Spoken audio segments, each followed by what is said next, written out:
Welcome, everyone. Happy new moon in Aquarius. Happy eclipse. Happy Lunar New Year, the year of the fire horse that we're starting today. And this is the first step in your lunar journey.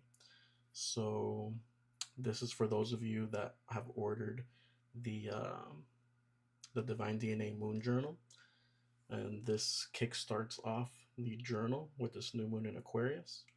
So I'm going to go over a few things, ways to use the journal, things that I designed in a certain way, why I designed them that way, and ideas on how to activate this new moon and the further new moons coming up. So, just a little disclaimer.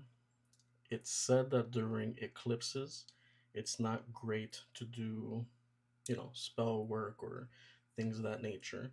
So whatever you feel called to do, this, every lunar new year, and thus this journal, every year that I created and I set it up, it will always begin with the new moon in Aquarius.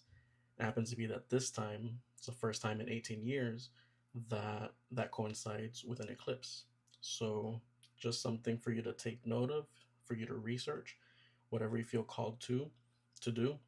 A lot of people say that it's better to rest during eclipses instead of trying to create or manifest.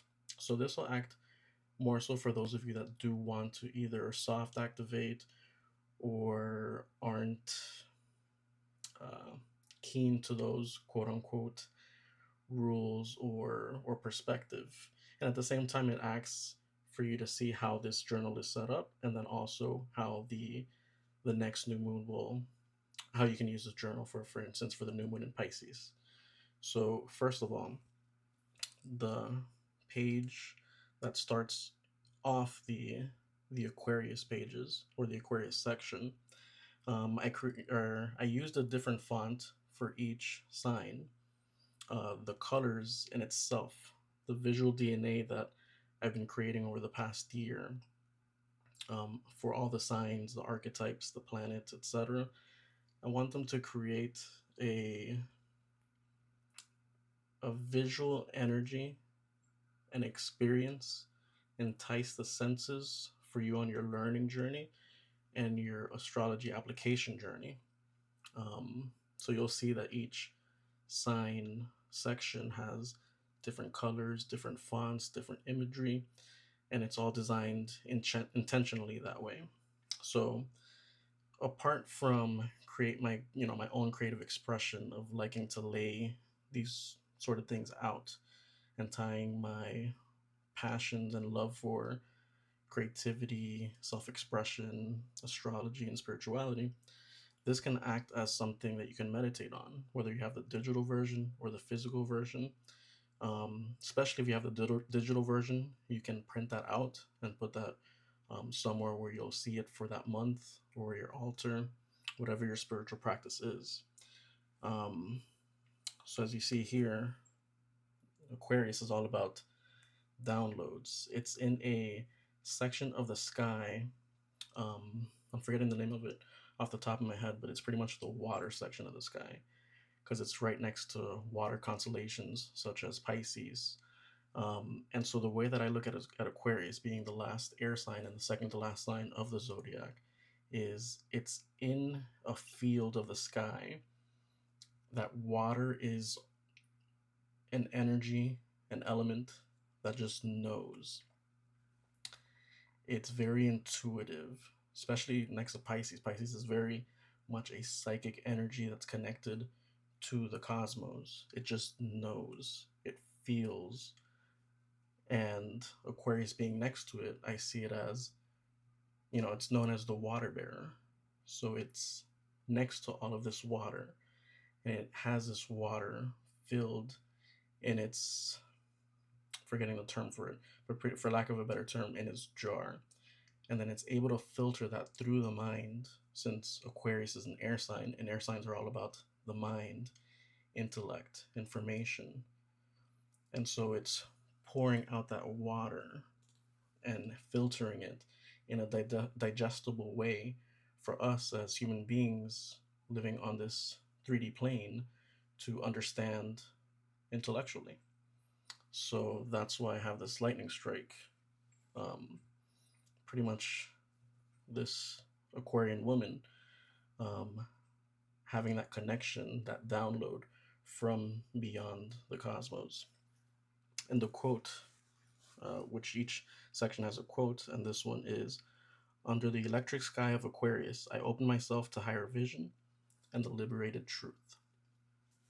Moving on, this next page can be used for both the new moon and the full moon. Again, the lunar cycles move in 6 month increments, at least from new moon to full moon. It's technically a year because then it reaches the new moon again. But as far as for manifestation practices, the full moon is the culmination. This page you can use for that 6 month cycle. This section here, the lunar phase schedule, it's a shorter time period. It's the lunar phases in the 28 to 29-day lunar schedule for that month.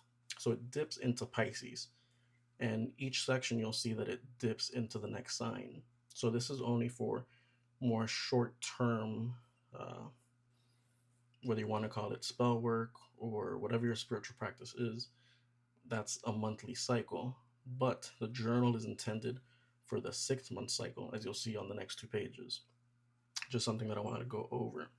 So another thing to consider is the materials workshop.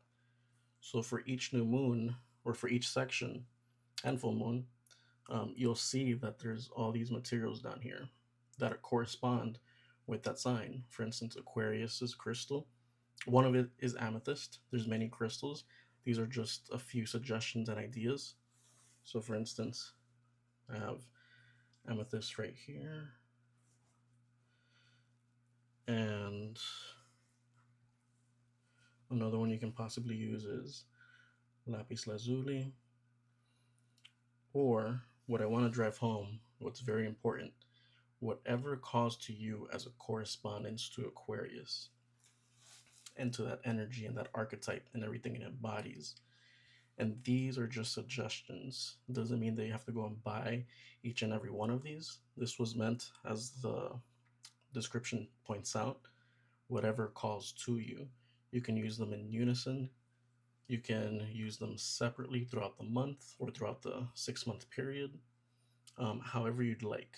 So that's what I'm helping out with today, with some of those ideas. For instance, you'll see the tarot card for Aquarius is the Star.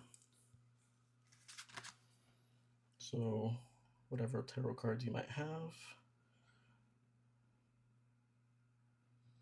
or even though the Moon card it corresponds to Pisces, that connection with the moon, you can use these two together if you'd like. Or even if you're more into oracle, you can use oracle decks like lunar oracle decks. The Moon and Aquarius open up to change. And these two first ones that I showed you are from the Moonchild Tarot. Trying to use cinematic mode here and seeing how the focusing works. It's not the quickest. And then the Moonology Manifestation deck is the Oracle deck. So you can put these up on your altar or just work with them, whether it calls you to meditate on it, on the image, and then journaling about it, etc. Moving on, for instance, the herb Blue Lotus. So you can create a tea using Blue Lotus.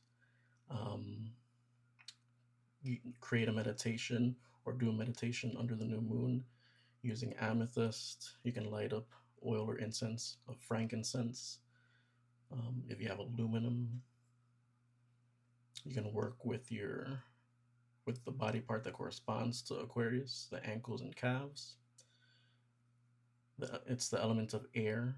So for instance, you can take the aluminum and set an intention and with your breath, blow onto the piece of aluminum, you can draw this sigil, which we'll get to, on the piece of aluminum.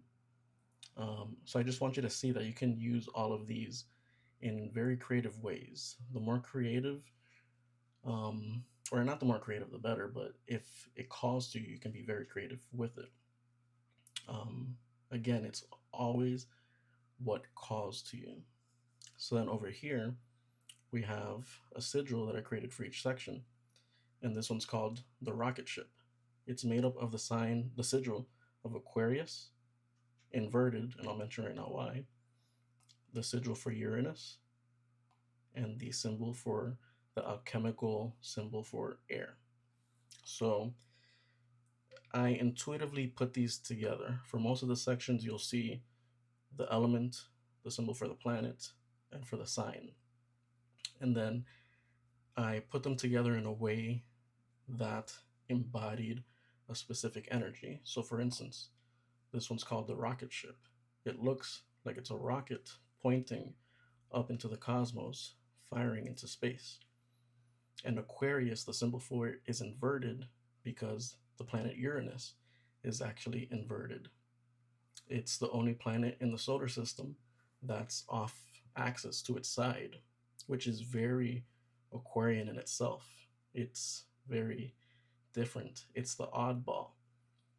It has to be different. So, of course, it makes sense that Uranus is off to its side. So, that's a little ode to that. Then, below that, we have the sigil activation, which you can say and recite during the new moon, and the closing of the cycle that you can recite during the full moon. Moving on from there, now we have the new moon and full moon section. So today you'll be focusing on the new moon section. So I have the date, the time of the new moon, the peak of it, the degree of Aquarius that it's at, which is 20 degrees, and I mentioned that it's a solar eclipse.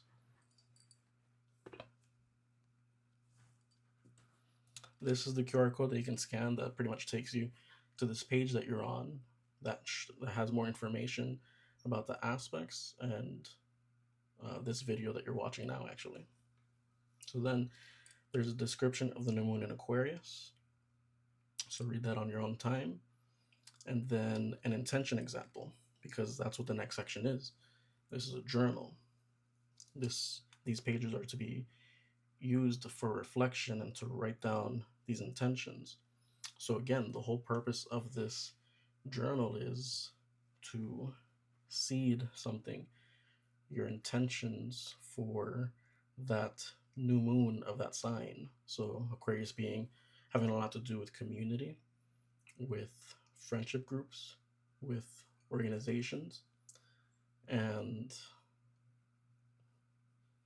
so you can use that description and how, like, what's your role in community in the current times that we're in? What's your individuality, your uniqueness? Because that's another Aquarian trait, all about being unapologetically ourselves. So this first section is to write down your current themes playing out for you. Then you write down your emotional tone in 1 to 3 words. Then the intentions that you have for this 6-month new cycle. Because again, once we get to the full moon, you'll see how that plays out. I'll go into further detail during the full moon in Aquarius, which takes place July 29th, so in 6 months.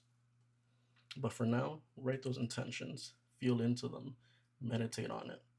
If you'd like, and you're a bit more advanced with your astrological studies, you can check in which house this is falling in for you, this eclipse, this new moon. Is it in your 4th house of family, home? Is it in your 5th house of creative expression, romance? 7th house of relationships and other people and harmony? Or your 1st house of identity, of self? So you want to take a look at that, because that's going to have an influence. Again, that's depending on where you're at with your astrological studies. You don't necessarily have to do that Again, the most important thing is feeling into your intuition. Where is it guiding you? What is it telling you? After that, we have these check boxes because you want to make sure that the intention is within your agency, that it aligns with your values, and that you're willing to take action for those intentions. The element of water and fire, all the elements in general, but of receiving and of action, the masculine and feminine energy within all of us. We're writing these intentions to receive, but there is some inspired action that needs to take place. So then at the bottom, I have a quote for the new moon specifically.